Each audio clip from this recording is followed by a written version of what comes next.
السلام علیکم ورحمۃ اللہ وبرکاتہ۔ بسم اللہ الرحمن الرحیم، والصلاة والسلام علی رسولہ الکریم وعلی آلہ واصحابہ اجمعین، اما بعد۔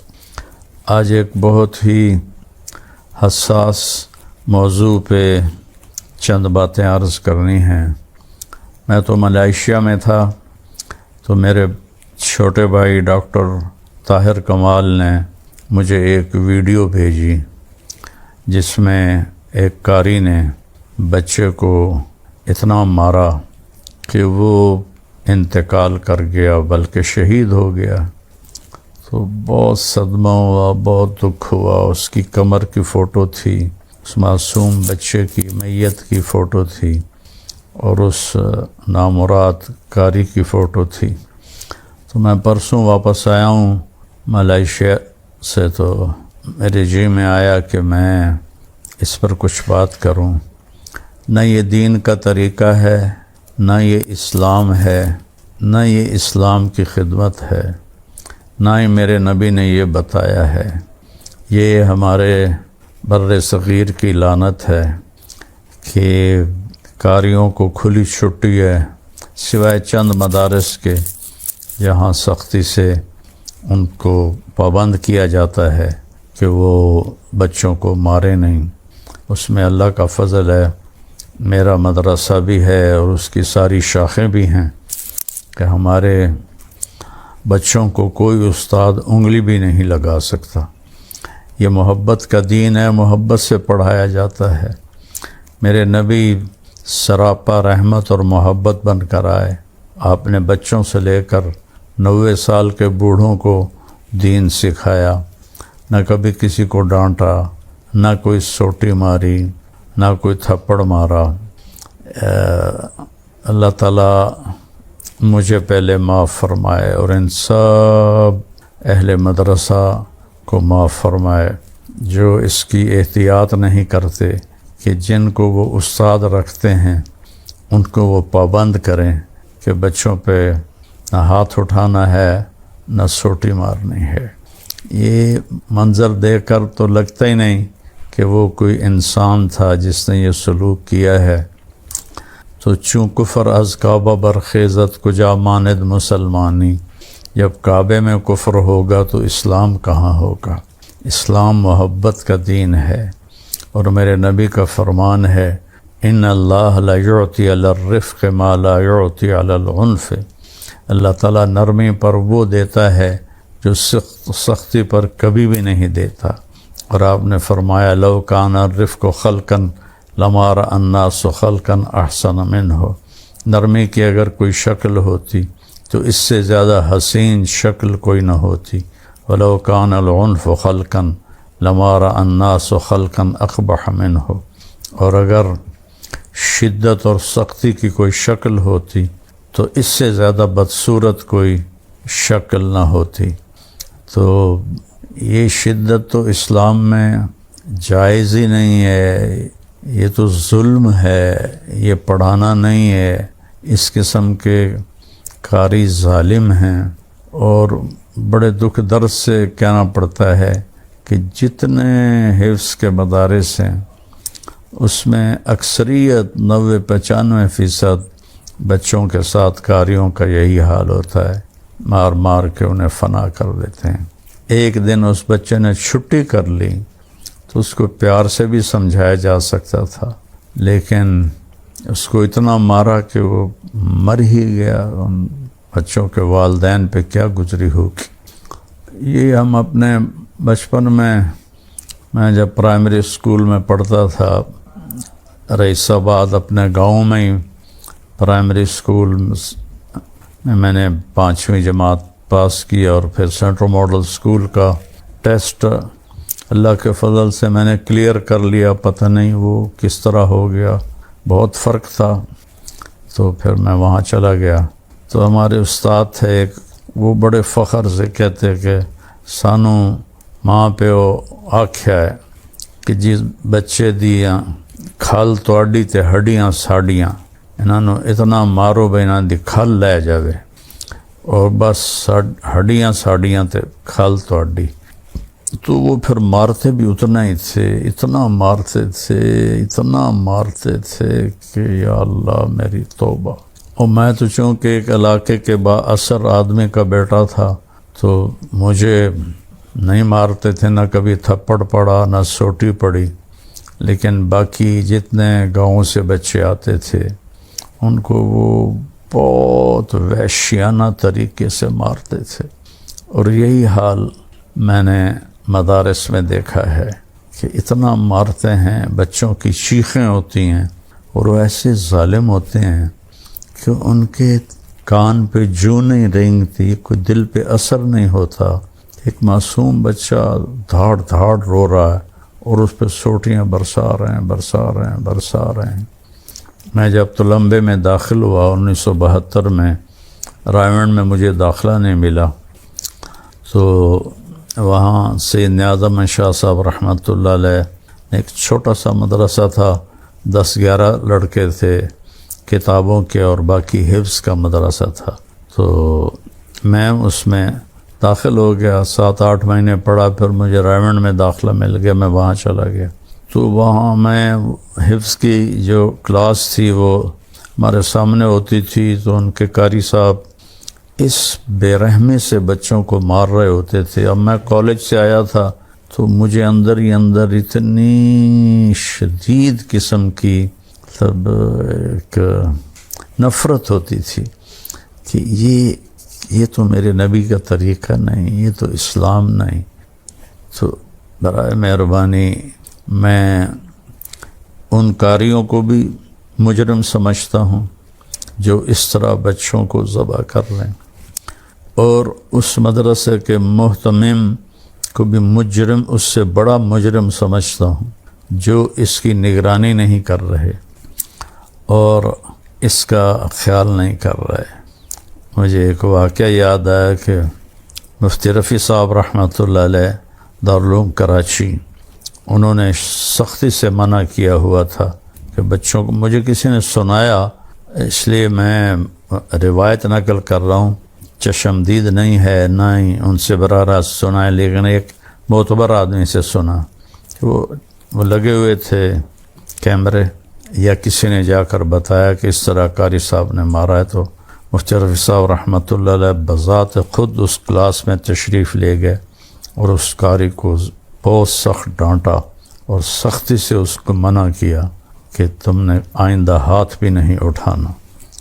تو یہ جو محتمم حضرات جانتے بھی ہیں کہ اس طرح بچوں کو مارا جا رہا ہے اور پھر وہ قاریوں کو منع نہیں کرتے، تو یہ دونوں برابر کے مجرم ہیں، برابر کے شریک ہیں۔ میں اس لیے کہہ رہا ہوں کہ کہیں دین والے بدنام نہ ہو جائیں، اصل دین والے بدنام نہ ہو جائیں۔ الرسول المعلم، علامہ عبد الفتاح ابو غدہ نے ایک کتاب لکھی ہے کہ اللہ کے نبی بطور معلم، بطور مدرس، وہ کتاب میں نے پڑھی، وہ اپنے مضمون کی پہلی کتاب ہے، منفرد کتاب ہے۔ میں نے اپنے سارے مدرسے کے اساتذہ سے کہا کہ اس کتاب کا آپ لوگ مطالعہ کرو کہ آپ نے کیسے پڑھایا۔ ہمارا ستم یہ ہے کہ ایک بچہ حفظ کر کے فارغ ہوتا ہے، تو آج کل قحط الرجال ہے، اس قسم کی خدمت اور مشقت والی نوکری کرنے کے لیے کوئی تیار نہیں ہوتے، تو جو تیار ہوتا ہے اس کو بغیر سمجھائے، بغیر بتائے، بغیر تربیت کے اس کو حفظ کی جماعت میں بٹھا دیتے ہیں، سوٹی اس کے ہاتھ میں ہوتی ہے، وہ جدھر چاہتا ہے پھر اس کو سفاکانہ طریقے سے استعمال کرتا ہے۔ تمام جو اسکول کالج کے ٹیچر ہیں، پروفیسر ہیں، ان کے لیے ٹریننگ کالج ہیں، ٹریننگ سینٹر ہیں۔ میں سینٹرل ماڈل اسکول پڑھتا تھا تو میرے ساتھ، ہمارے اسکول کے ساتھ ہی ایک سینٹرل ٹریننگ کالج تھا جس میں پورے پنجاب سے ٹیچر آتے تھے، جنہوں نے آگے ٹیچنگ کرنی ہوتی تھی، ان کو وہاں تربیت دی جاتی تھی کہ کس طرح پڑھانا ہے اور کیسے پڑھانا ہے، اور پھر وہ ہمیں وہاں سے بطور ایک پریکٹیکل کے وہ بھیجتے تھے اس کالج کے پرنسپل ہمارے اسکول میں ان کو جو وہاں سیکھنے آتے تھے وہ ہمیں آ کے پڑھاتے تھے. تو یہ نظام جو سب سے بڑی کتاب ہے اور سب سے بڑا علم ہے، اس کے لیے یہ نظام کوئی نہیں ہے. کوئی مدرس لگ جائے تو اس کے لیے بھی کوئی تربیتی نظام کوئی نہیں ہے، اور کوئی قاری لگ جائے مدرس تو اس کے لیے بھی کوئی تربیتی نظام کوئی نہیں ہے. لہٰذا نئے جو آتے ہیں جو شیلے، وہ پھر اس طرح کی حرکتیں کرتے ہیں. میں نے تو دیکھا ہے مدرسوں میں مارتے ہوئے اور زنجیریں پڑی ہوئی پاؤں میں نے خود دیکھی ہیں. میں ساہیوال ایک حفظ کے مدرسے میں گیا تو وہاں بچوں کو زنجیریں پڑی ہوئی تھیں. بھلا یہ بھی کوئی انسانیت ہے، اور یہ بھی کوئی پڑھانے کا طریقہ ہے؟ بچوں کو زنجیریں لگا دینا. میں نے اپنے مدرسے میں یہ کہا ہوا ہے کہ جو بچہ چل سکتا ہو اسے چلاؤ، اور جو نہیں چل سکتا تو اسے مارنا پیٹنے کی بجائے اس کے والدین کو بلا کر اس کے حوالے کر دو کہ یہ بچہ نہیں پڑھ سکتا. لیکن اس کو اتنا مارنا کہ وہ ذبح ہو جائے.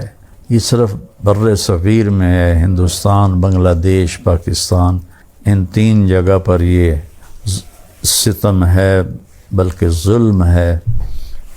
اور والدین بھی ایسے نادان ہیں کہ وہ کہتے بس ہمارا بچہ حافظ بن جائے، چاہے اس کی کھال اتار دی جائے. وہ حافظ تو بن جائے گا لیکن صحیح مسلمان نہیں بنے گا. مار پیٹ سے کبھی کسی کو ہدایت نہیں ملتی، کسی کو راستہ نہیں ملتا. اس کے اندر الٹا نفرت پیدا ہو جاتی ہے اور بغض پیدا ہو جاتا ہے. تو میری یہ اہل مدارس سے التجا ہے جو حفظ کے مدرسے چلا رہے ہیں، ان کے محتمم حضرات سے التجا ہے کہ اپنے قاریوں کو بٹھا کے سمجھائیں کہ بچوں کو اس طرح مت ماریں، بلکہ مارنا ہی نہیں ہے، پیار سے پڑھائیں. جو پڑھ سکتا ہے وہ پڑھے، جو نہیں چل سکتا اس کو فارغ کر دیں، والدین کے حوالے کر دیں. حافظ بننا کوئی نہ فرض ہے نہ واجب ہے، اب تو مستحب ہے. اتنے حفاظ کرام ہیں، اتنے حفاظ کی موجودگی میں حفظ کرنا مستحب ہے. تو ایک مستحب کے لیے اتنی بڑی شریعت کے خلاف حرکت کرنا کہ کل تک یہ کتنے واقعات ہو چکے ہیں کہ بچے، یہ پہلا واقعہ نہیں ہے، اس سے پہلے بہت واقعات اس وقت اخبار ہوتے تھے، اخباروں میں پڑھتے تھے. پھر چونکہ مدارس سے واسطہ تھا تو ویسے ہی براہ راست خبر ملتی تھی کہ اس طرح بچے کو مار دیا. میں ایئرپورٹ پر تھا کراچی، تو ایک PIA کا آفیسر مجھے ملا، داڑھی ماشاءاللہ، اور وہ وہاں اچھی اس کی جاب تھی. تو وہ مجھ سے کہنے لگا جی میری آنکھوں کی بینائی ایسا ایسا کم ہو رہی. تو میں نے کہا کیوں، خیریت، کیا وجہ؟ داڑھی بھی تھی. کہا جی میں حافظ قرآن ہوں، تو میرے جو استاد تھے جب کوئی تھوڑا سبق کچا پکا ہوتا تو یہاں انگوٹھے میری آنکھوں پہ رکھتے تھے اور ان کو زور سے دباتے تھے، تو وہ پورا پریشر میری آنکھوں پر پڑتا اور پیچھے جو ریٹینا ہے اس کے اوپر پڑتا تھا. تو اس کی وجہ سے اب آہستہ آہستہ آہستہ میری آنکھوں کا نور کم ہوتا جا رہا ہے. بتاؤ اس ظالم کاری کو کیا ملا اور اس نے کیا اجر کمایا. تو میں اس لیے یہ واضح کر رہا ہوں کہ نہ یہ دین کا طرز ہے، نہ دین یہ سکھاتا ہے، نہ یہ میرے نبی کا طریقہ ہے، نہ یہ میرے نبی نے سکھایا ہے. محبت سے، پیار سے، دین تو ہے ہی محبت کا نام. تو ایک شخص نے پوچھا یا رسول اللہ دین کیا ہے؟ تو آپ نے کہا اچھے اخلاق. اس نے دوبارہ پوچھا یا رسول اللہ دین کیا ہے؟ آپ نے کہا اچھے اخلاق. اس نے تیسری دفعہ پوچھا یا رسول اللہ دین کیا ہے؟ آپ نے کہا اچھے اخلاق. اس نے چوتھی دفعہ پوچھا یا رسول اللہ دین کیا ہے؟ آپ نے فرمایا بھائی تو کب سمجھے گا، متعاطف کہو، وہ یہ ہے کہ تو غصے نہ ہوا کر. لفظ بدل دیے، مضمون وہی تھا، غصے پہ قابو رکھو، اچھے اخلاق. تو دین تو سراسر اخلاق ہے. ان ایسے لوگوں کی وجہ سے دین بدنام نہ ہو جائے، دینی ادارے بدنام نہ ہو جائیں. تو میری ان سب سے درخواست ہے، اور جو منفی سوچ کر سب کو رگڑا دے رہے ہیں، ان سے بھی درخواست ہے کہ یہ میرے نبی کا طرز نہیں ہے، سب کو ایک ترازو میں نہ تولیں۔ یہ اس کا ایک واقعہ یاد آیا، اسکول کالج میں پڑھتا تھا اس وقت، جو پڑھا تھا کہ ایک عرب سردار کے پاس گھوڑا تھا بہت عالی شان، تو بہت لوگ اس کے پیچھے پڑتے تھے کہ ہمیں بیچ دو، وہ بیچتا نہیں تھا، کہا تھا نہیں اس میں میری جان ہے۔ تو ایک دن ایک آدمی نے یہ کیا کہ راستے میں فقیر بن کے بیٹھ گیا، تو وہ ادھر سے گھوڑے پہ گزرا تو وہ کہنے لگا بھائی میں محتاج ہوں، مریض ہوں، مجھے بھی اپنے ساتھ چڑھا لے اور میرے منزل تک پہنچا دے۔ تو اس نے کہا آ جاؤ، بیٹھ جاؤ۔ اس نے کہا نہیں میں تو اس قابل میں نہیں، مجھے تم اٹھاؤ اور اٹھا کے بٹھاؤ۔ تو وہ نیچے اترا اور اس نے اس کو اٹھا کے گھوڑے پہ بٹھایا، تو اس نے گھوڑے کو ایڑ لگا دی، وہ تو ٹھگ بیٹھا ہوا تھا۔ تو سردار نے پیچھے سے آواز لگائی کہ رک جاؤ، میری ایک بات سنتے جاؤ۔ اب میں گھوڑے کو پکڑ تو نہیں سکتا بھاگ کے، میری ایک بات سنتے جاؤ کہ کسی کو بتانا نہیں کہ تم نے یہ گھوڑا کس طرح مجھ سے لیا، ورنہ لوگ ضرورت مندوں پر اعتبار کرنا چھوڑ دیں گے۔ تو اس قسم کی حرکتیں دیکھ کر لوگ اصل لوگوں پر بھی اعتبار کرنا چھوڑ دیں گے، یہ بہت بڑا نقصان ہے، بہت بڑا نقصان ہے۔ ہمارے کالج یونیورسٹیز کا غم کچھ اور ہے، وہاں فحاشی ہے، آوارگی ہے، ہماری نسل نشے پہ لگ چکی ہے، اور 80% ہیں جو لڑکے لڑکیاں نشے پہ لگے ہوئے ہیں۔ کو ایجوکیشن ہے جو زنا کو پروموٹ کرتی ہے، جس چیز سے میرے اللہ نے روکا، میرے نبی نے روکا۔ چند ٹکوں کے پیچھے وہ آگ اور پیٹرول کو اکٹھا کر کے بٹھا دیتے ہیں۔ میں جب گورنمنٹ کالج پڑھتا تھا تو کو ایجوکیشن تھی، لیکن لڑکیوں کو الگ ایک طرف بٹھاتے تھے سب سے آگے، اور پھر لڑکے ہم پیچھے بیٹھتے تھے۔ تو اب تو لڑکے لڑکیاں اکٹھے ایک ڈیسک پر بیٹھے ہوتے ہیں۔ کئی یونیورسٹیوں میں لیکچر دینے گیا تو وہ سب ایسے اکٹھے بیٹھے ہوتے ہیں۔ تو ادھر یہ تباہی اور بربادی ہے کہ فحاشی کا عروج ہے، اور بوائے فرینڈ گرل فرینڈ یہ کلچر عام ہو گیا ہے، جو ایک زنا ہے۔ اسلام میں تو نکاح اور شادی ہے، بوائے فرینڈ گرل فرینڈ تو یورپ سے کلچر آیا ہے۔ تو ان کو جا کے دیکھ لو وہ کیسے تباہ ہو چکے ہیں، آپ بھی تباہ ہو جاؤ گے۔ تو یونیورسٹیز کا، کالجوں کا یہ رونا دھونا ہے۔ ہمارے زمانے میں کوئی نشہ نہیں ہوتا تھا کالجوں میں، اور کوئی لڑکی بغیر سر پہ دوپٹے کے نہیں ہوتی تھی، اور ہر لڑکی قمیض اور شلوار میں ہوتی تھی۔ اب لباس ہی بدل گیا ہے، ہر چیز بدل گئی ہے۔ ادھر یہ تباہی ہو رہی ہے کہ بچوں کی جان ہی لے لیتے ہیں مار مار کے، وحشی جانور۔ یہ انسان ہیں یا وحشی جانور ہیں؟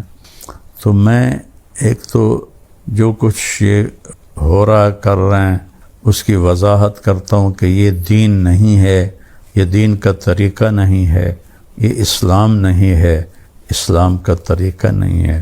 میں والدین کے سامنے ہاتھ جوڑتا ہوں، اندھا دھند مدرسوں میں داخل نہ کریں۔ حافظ بنانا کوئی ضروری نہیں ہے، مستحب ہے، اتنے حفاظ ہو چکے ہیں۔ تلاش کریں جہاں بچوں کو عزت سے رکھا جاتا ہے اور ان کو مار پیٹ نہیں ہوتی، وہاں ان کو داخل کریں۔ ایسے ہی ہر گلی میں مدرسے کھلا ہوئے ہیں، ان میں ان کو نہ بھیج دیں، بلکہ اس بات کا خیال رکھیں کہ ایسا مدرسہ ہو جس میں یہ مار پیٹ نہ ہو، یہ وحشیانہ اور جانوروں جیسا سلوک نہ ہو۔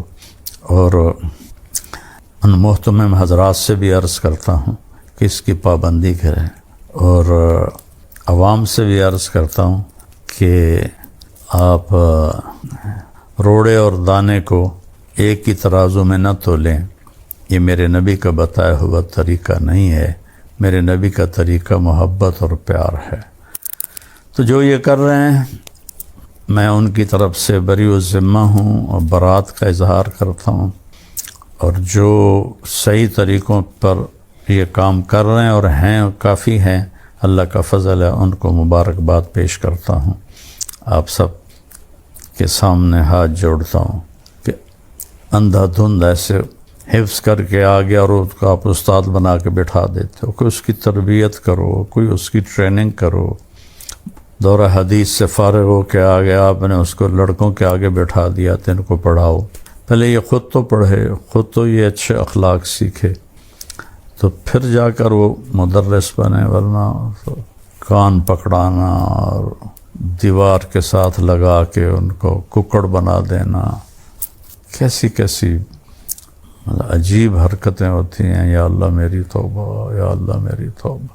تو میں اپنا دکھ ہی آپ کے ساتھ میں نے شیئر کیا ہے کہ جو اصل لوگ کام کر رہے ہیں وہ نہ بدنام ہو جائیں۔ وہ گھوڑے والے سردار کی طرح اس نے کہا تھا کہ دیکھنا بتانا نہیں، ورنہ ضرورت مند پہ اعتبار اٹھ جائے گا۔ تو ایسوں کی وجہ سے جو اصل کام کر رہے ہیں ان پہ اعتماد اٹھ جائے اور ان کے بارے میں بھی برے خیالات آ جائیں، ایسا نہ ہو۔